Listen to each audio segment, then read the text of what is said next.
In the 18th century, the country of Great Britain is at war with France. However, Queen Anne shows little interest in politics, partly because of poor health and partly because of boredom. Her advisor Lady Sarah does all the work for her, genuinely caring about her queen even if she doesn't like her rabbits, but also as a chance to effectively rule the country under the queen's approval. Sarah opts for a tough kind of love, speaking to Anne with honesty whenever little things like the bad state of her makeup come up. One morning, Sarah is visited by her cousin Abigail, whose standing has been tainted by her father when he gambled her away in a game of cards. Because an inappropriate man pushed her out of the carriage, Abigail is covered in mud, so she's not making a very good first impression. She's brought a letter from her mother, asking Sarah to give Abigail employment of some sort. This results in Abigail becoming one of the many maids in the palace, in charge of chores like cleaning and sleeping in a bedroom where all the maids sleep as well. While she may be a maid now, the other servants still see her as a former lady and play pranks on her, like tricking her into touching lye without gloves, which ends with Abigail burning a hand. Meanwhile, Sarah keeps being cornered by Lord Haley, the leader of the opposition who wants the war to be over so the taxes don't go up to fund the fight. He wants Great Britain to sign a peace treaty with France, but Sarah disagrees. She thinks the French must be obliviated until they leave on their own accord, and her husband Lord Marlborough is doing a great job at commanding the armies. Another issue is Anne's legs, which occasionally go through attacks of gout. One evening, Abigail is called to help clean and wrap up the queen's legs while Sarah comforts her. This inspires Abigail to take a risk. The following morning, she takes a horse into the forest to gather some herbs that she uses to make an ointment. She applies this ointment to her own hand, then rides away when she notices Lord Samuel is in the forest as well, watching her. When she returns to the palace, Abigail lies to the guard saying she's been sent by the Queen's doctor and sneaks inside Anne's bedroom to apply the ointment to her legs while she sleeps. Unfortunately, Sarah catches her in the act and sends Abigail to be whipped while a group of lords enters Anne's chambers to keep discussing war tactics. Anne doesn't war to keep going, but Sarah manipulates her into the necessity of it. The Queen also mentions the ointment is truly helping her legs, and Sarah has no choice but to rush out of the room to interrupt Abigail's punishment. Seeing as Abigail's honest in wanting to help the Queen, Sarah decides to appoint her Lady of the Bedchamber. This way someone else can keep an eye on and control Anne while Sarah is busy with politics. It also means that now she hangs out on the upper floors. Samuel often gets the chance to stare at Abigail whenever she passes by. Sarah makes Anne sign letters she writes herself and hands them to Harley in the Queen's name, allowing her to keep the war going and pissing off Harley more every day. Most lords are against Sarah, and her only ally is Lord Godolphin, who always tries his best to calm down Harley's anger. Abigail keeps on trying her best to be more than a maid, and for now, Sarah trusts her and allows her to use the Queen's private library.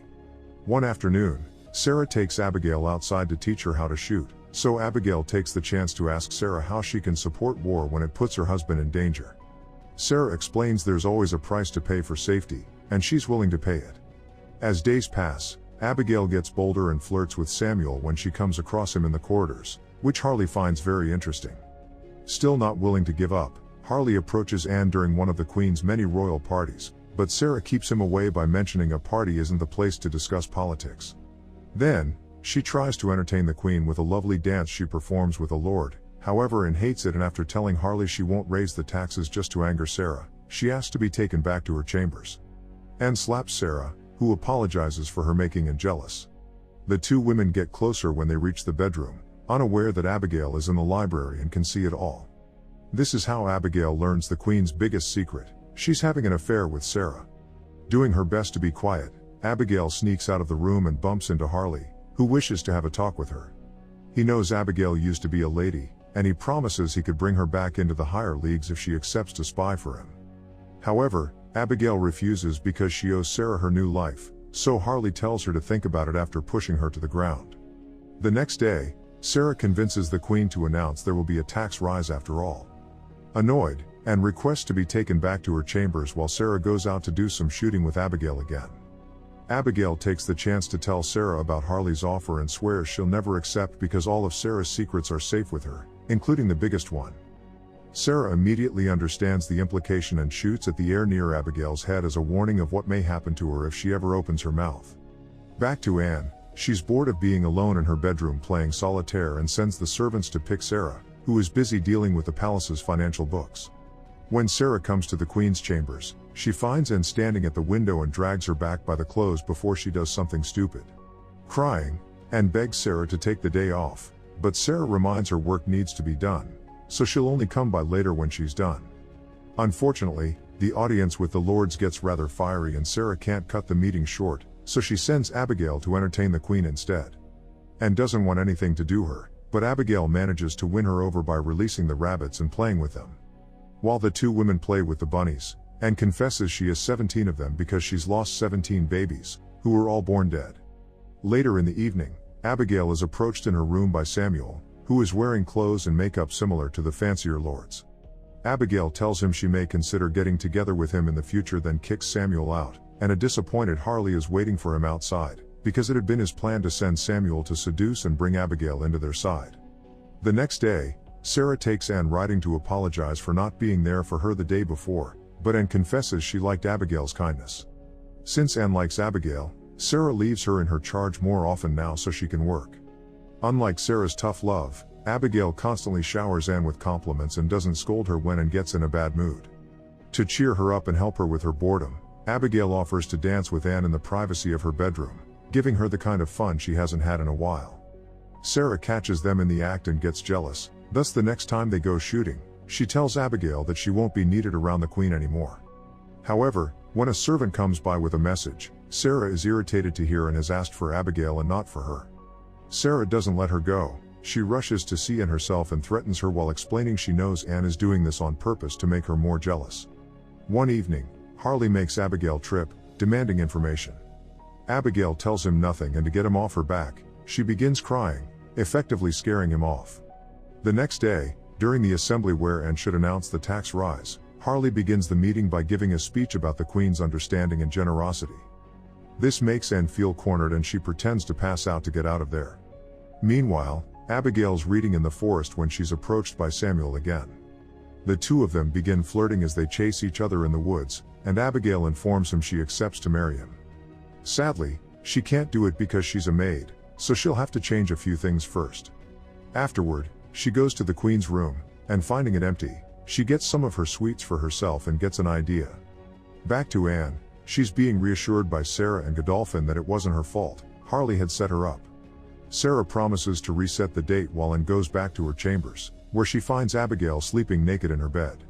Abigail pretends she accidentally fell asleep and quickly gets changed while making sure the queen can see every inch of her skin. When night falls, Abigail is summoned to the queen's chambers because she needs a leg massage. Abigail takes the chance to let her hands go higher and show and she can please her the same way Sarah does.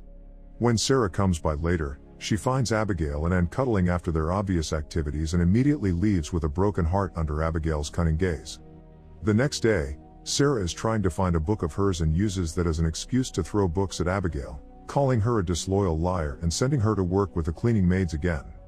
However, Abigail goes to the hallway outside the queen's room instead, then she fakes being hit in the face and begins crying so Anne can find her and blame Sarah for it.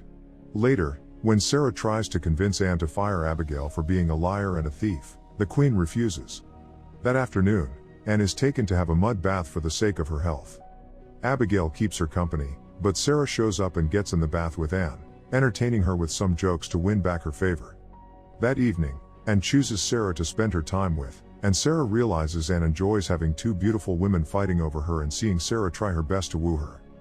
Abigail spends the evening with Samuel and comes to the conclusion that having morals will only take her back to poverty. The next morning, while Sarah and Anne discuss how and when to make the tax rise announcement, Abigail makes tea for them and slips some noxious herbs into Sarah's cup. She does notice the taste is different but doesn't comment on it. The herbs kick in later when Sarah goes riding, making her puke and fall from the horse. Her legs get stuck in the reins though, and the horse ends up dragging her through the woods until she's found by a couple that is getting busy behind a tree. With Sarah out of the way, Abigail goes to see Harley to offer him a deal. She'll get him an audience with the queen and speak highly of him if, in return, Harley gets Anne's permission for Abigail to marry a lord. Anne takes advantage of Sarah being gone as well and gets to leave the room more, talking to people that Sarah wouldn't usually allow near her. Harley catches her alone in the garden and explains how war is damaging the country, the riots in the city, and how people may start to hate Anne if this doesn't stop. He also casually mentions that his dear friend Samuel has fallen for Abigail and wishes he could marry her, not caring that she's a maid. Later, Godolphin asks the Queen to send riders to look for Sarah, but Anne is offended that Sarah abandoned her like this and refuses. Meanwhile, the woman from the woods turns out to be an adult worker, so she takes Sarah to the bawdy establishment she works at and gives her a room for her to rest and recover. Later in the evening, when Anne wakes up in pain, she realizes she needs Sarah tremendously and finally orders people to go and find her.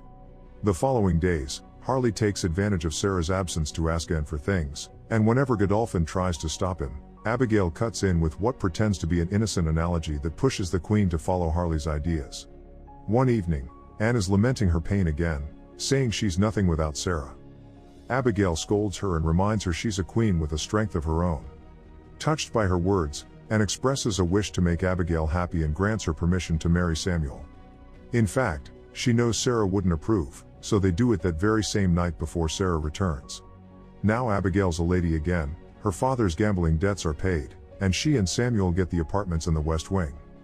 But during the wedding night, Abigail can't stop thinking about Sarah and how long she's taking to come back, worrying she may be planning something. Eventually, Godolphin finds Sarah and brings her back to the palace. She makes an appearance showing everyone her new face scar and scoffing at Abigail when she pretends to have worried. Abigail tells Sarah that she has what she wants now, so they don't need to fight anymore, but Sarah just answers with a slap. Then, Sarah goes to see the Queen, saying she had been attacked by bandits. She asks Anne to fire Abigail and to take back the new orders she's given under Harley's advice, but Anne refuses and pushes Sarah off when she tries to climb on the bed because the scar scares her. The next morning, Sarah comes over again with her scar covered and blackmails Anne, telling her to do as she says or she'll show everyone the letters the Queen had written to her confessing her love and impure thoughts. Anne isn't scared though and assigns Harley as the Prime Minister to seek a peace treaty with France. Heartbroken, Sarah burns the letters before she's asked to hand in her key and leave court. Abigail begins to indulge in court society, openly having affairs and neglecting Anne more every day. Sarah goes to live with her husband in the countryside, but Godolphin refuses to give up, so he talks to the Queen and convinces Anne to hear Sarah out if she writes a letter. He also has to convince Sarah to write such a letter, and after many failed tries full of insults, Sarah writes a heartful apology. However, Abigail always checks the Queen's mail first, and burns Sarah's letter before it can reach Anne. She also decides to strike again just in case and tells Anne that Sarah had been embezzling money, but the Queen doesn't believe her.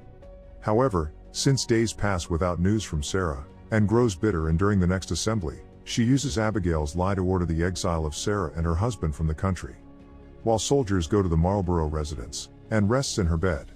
Abigail thinks she's sleeping and abuses one of her bunnies without knowing Anne can see her. Furious, Anne leaves the bed and makes Abigail get on her knees to massage her legs as she supports her weight on her head, a sign of the eternal cage Abigail has locked them both in. Make sure to subscribe and turn on notifications so you can watch more videos like this. Thanks for watching.